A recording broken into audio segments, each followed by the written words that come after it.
नमस्कार दोस्तों, मैं जुड़ चुका हूं आपके साथ मिसबाह उल हक। आज बात लखनऊ की उस सियासी गर्मी की जिसकी आंच दिल्ली तक भाई महसूस की जा रही है। दोस्तों, मुख्यमंत्री योगी आदित्यनाथ को लेकर गुजरात लॉबी आरएसएस के बीच अब आर पार की लड़ाई चल रही है। दिल्ली में बैठा मोदी शाह के रणनीतिकार योगी को साइडलाइन करने की, उन्हें किनारे लगाने की तैयारी में थे।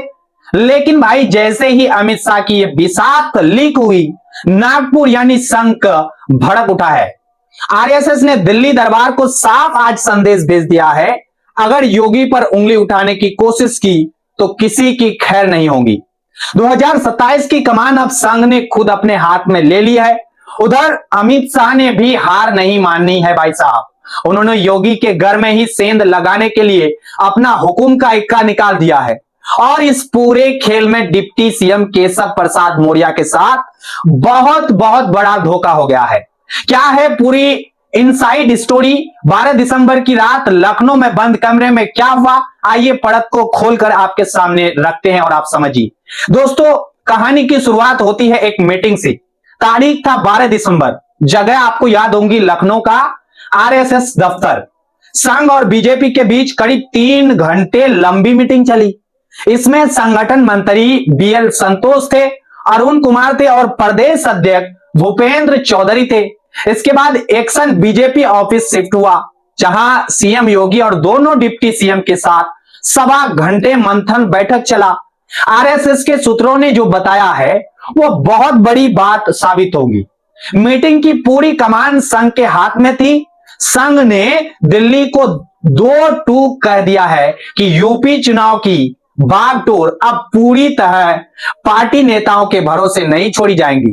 संघ ने साफ कर दिया है कि 2027 का यूपी चुनाव योगी आदित्यनाथ के चेहरे पर ही लड़ा जाएगा। यही नहीं भाई, संघ ने कड़े शब्दों में चेतावनी दी है कि योगी के नेतृत्व पर जो सवाल उठाएगा उसे बागी समझा जाएगा। यह मैसेज सिर्फ राज्य के नेताओं के लिए नहीं बल्कि दिल्ली में बैठे आला कमान के लिए भी था। अब सवाल यह है कि संघ को इतना गुस्सा क्यों आया? दरअसल भाई साहब, दिल्ली लॉबी को लगता है कि योगी के चेहरे से पार्टी को नुकसान हो रहा है। वो 2022 के आंकड़े दिखाते हैं कि सीटें 312 से घटकर 255 हो गई। 2024 के लोकसभा चुनाव में बीजेपी यूपी में सिर्फ 33 सीटों पर सिमट गई।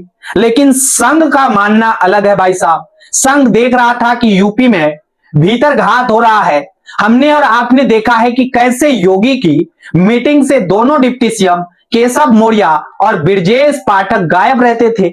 हाल ही में अयोध्या के आपको मैंने एक वीडियो दिया था, दीपोत्सव में पोस्टर में फोटो ना होने की वजह से डिप्टी सीएम वहां गए ही नहीं थे। मैंने वीडियो में आपको पूरा डिटेल में बताया था। आगे छोटी छोटी शिकायतों को लेकर दिल्ली दरबार में हाजिरी लगाई जा रही थी। जनता के बीच मैसेज जा रहा था कि जब पार्टी ही योगी को नहीं पूछ रही तो हम क्यों पूछे। बस इसी परसेप्शन को तोड़ने के लिए संघ ने वीटो लगा दिया भाई। संघ ने कह दिया चाहे टिकट हो या संगठन का फैसला, बिना योगी राय के अब पत्ता भी नहीं हिलेगा। योगी और मोदी शाह के बीच अनबन की खबरों को पूरी तरह दबाने का आदेश दिया गया है। लेकिन दोस्तों, पिक्चर अभी बाकी है। अमित शाह ऐसे ही हार मानने वाले खिलाड़ी नहीं है। अगर संघ ने योगी को जीवन दान दिया तो शाह ने यूपी पर अपना कंट्रोल रखने के लिए एक नई चाल चल दी है। शाह अपने बेहद करीबी नेता को यूपी बीजेपी की कमान सौंपने जा रहे हैं। नाम भी थोड़ा आप याद रख लीजिएगा, पंकज चौधरी। आपको मैं आज से आज ही कह दूं, पंकज चौधरी का नाम बीजेपी प्रदेश अध्यक्ष के लिए लगभग फाइनल हो चुका है। अब शाह ने पंकज चौधरी को ही क्यों चुना, इसके पीछे गहरा गणित है, थोड़ा इसको भी आपके सामने मैं रखना चाहता हूं, आप समझ लीजिए। पंकज चौधरी मोदी कैबिनेट में मंत्री है और शाह के बेहद लाडले भी है। यानी अगर वो अध्यक्ष बनते हैं तो यूपी संगठन का रिमोट कंट्रोल दिल्ली के पास रहेगा। उनकी नजदीकी का आलम यह है कि 2023 में जब पीएम मोदी गोरखपुर आए थे तो प्रोटोकॉल तोड़कर अचानक पंकज चौधरी के घर चले गए थे। यहां तक पंकज चौधरी के ही इलाके यानी महाराजगंज गोरखपुर क्षेत्र से 7 बार के सांसद है। अब तक पूर्वांचल में बीजेपी मतलब योगी होता था, लेकिन अब बीजेपी के पास वहां एक दूसरा पावर सेंटर होगा। पंकज चौधरी भाई साहब कुर्मी समाज से आते हैं। यूपी में यादवों के बाद कुर्मी सबसे बड़ी ओबीसी ताकत है। लोकसभा चुनाव में ये वोट बैंक सपा की तरफ खिसक गया था, उसे वापस लाने के लिए बीजेपी ने ये दांव खेला है। हालांकि खबर है कि 12 दिसंबर की रात भर पंकज चौधरी के नाम पर पार्टी में माथापच्ची हुई। कई लोग राजी नहीं थे, लेकिन दिल्ली दरबार उन्हें ही कुर्सी सौंपना चाहता है। अब इस पूरे खेल में जिस नेता का सबसे बड़ा नुकसान हुआ है वो कोई और नहीं भाई साहब, केशव प्रसाद मौर्य है। केशव जी को पूरा भरोसा था कि लॉटरी उनकी ही लगेगी। वो बार बार मंचों से कह रहे थे कि 17 का इतिहास 2027 में दोहराया जाएगा। वो 2017 की बात इसलिए करते थे क्योंकि तब वो अध्यक्ष थे और सरकार बनी थी। वो 2022 का नाम भी नहीं लेते थे क्योंकि तब वो खुद चुनाव हार गए थे। केशव भाई साहब प्रसाद चाहते थे कि कमान उनके हाथ में हो ताकि 2027 में वो सीएम की दावेदारी ठोक सके, लेकिन पंकज चौधरी का नाम आगे आते ही उनके साथ बड़ा धोखा हो गया है। अगर पंकज चौधरी अध्यक्ष बनते हैं तो 2027 का चुनाव उनके और योगी के नेतृत्व में होगा और केशव मौर्य एक बार फिर साइडलाइन होकर रह जाएंगे। दोस्तों, लबो लुआब यह है कि यूपी में घमासान मचा हुआ है।